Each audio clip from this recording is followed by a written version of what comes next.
Assalamualaikum warahmatullahi wabarakatuh. Apa kabar anak-anak? Salam sehat untuk kita semua. Kali ini kita akan membahas materi IPAS, yaitu tentang gaya di sekitar kita. Hah? Gaya?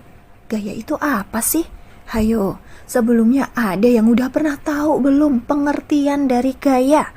Jadi, gaya adalah dorongan atau tarikan yang diberikan pada suatu benda. Lalu Bu, apa sih Bu pengaruh gaya terhadap benda?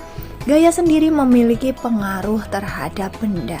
Dan pengaruh yang pertama yaitu gaya menyebabkan benda diam menjadi bergerak. Contohnya, ketika kita mendorong kursi ataupun ketika kita menutup pintu. Pengaruh yang kedua, gaya menyebabkan benda bergerak menjadi diam. Contohnya adalah ketika kita menghentikan bola dan ketika kita mengerem sepeda. Kemudian yang ketiga, pengaruh gaya yaitu gaya menyebabkan perubahan arah benda. Contohnya mobil ataupun motor yang berbelok. Kalian pasti sudah pernah melihat kan mobil ataupun motor pada saat berbelok. Yang keempat, gaya mengubah bentuk benda. Contohnya ketika pembuatan gerabah ataupun pembuatan kue. Dan pengaruh gaya yang kelima yaitu gaya dapat membuat pergerakan benda menjadi lebih cepat. Contohnya adalah mempercepat menggoes ataupun mengayuh sepeda dan menambah kecepatan pada mobil. Selanjutnya kita akan membahas jenis-jenis gaya. Jenis gaya yang pertama yaitu gaya otot. Apa sih Bu gaya otot itu?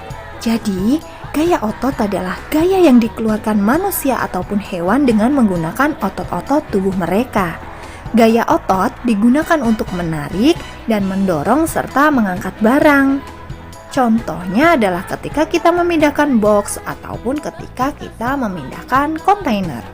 Kemudian, jenis gaya yang kedua yaitu gaya gesek.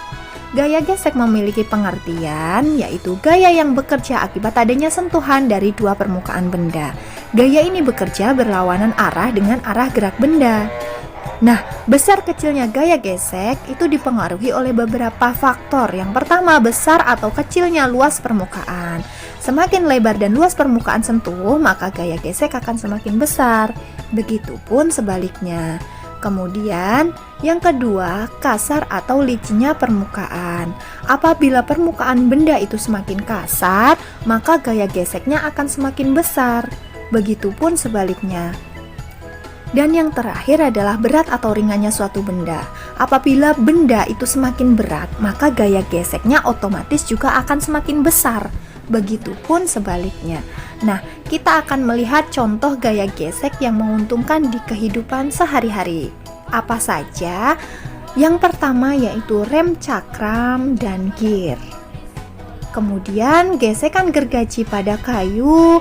Kemudian pada saat kita menghapus papan tulis. Yang keempat yaitu gesekan roda sepeda. Dan contoh gaya gesek yang terakhir yaitu pada saat mengasah pisau. Jadi ketika kita mengasah pisau, kita menggunakan gaya gesek ya Nek ya. Kemudian jenis gaya yang ketiga yaitu gaya magnet. Apa sih Bu gaya magnet? Gaya magnet adalah gaya tarik ataupun dorong yang dihasilkan oleh daya tarik magnet. Nah, gaya magnet ini bisa menggerakkan besi ataupun baja. Kemudian, sifat-sifat magnet.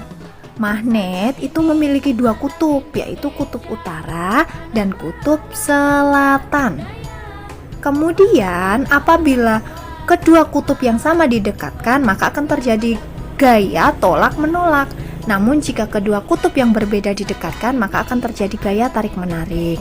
Kemudian gaya magnet dapat menembus benda tertentu tergantung ketebalannya. Dan bagian ujung magnet memiliki daya yang lebih kuat. Dan selanjutnya, magnet itu dapat dibedakan menjadi dua. Apa saja Bu? Yang pertama adalah magnet alami dan yang kedua adalah magnet buatan. Di mana magnet alami adalah magnet yang terbentuk oleh alam, sedangkan magnet buatan adalah magnet yang dibuat oleh manusia. Kemudian, pemanfaatan magnet pada kehidupan sehari-hari. Jadi magnet itu dapat dimanfaatkan pada kehidupan sehari-hari. Contohnya pada penggunaan kompas, kemudian tutup pintu kulkas, kemudian loudspeaker. Nah, selain gaya-gaya di atas, ada juga gaya pegas. Di mana gaya pegas adalah gaya pemulihan, karena gaya pegas timbul saat benda elastis ditarik atau didorong dan kemudian benda tersebut dapat kembali ke bentuk semula saat gaya dihentikan. Contohnya adalah ketapel, kemudian spring bed, dan yang terakhir adalah busur tanah.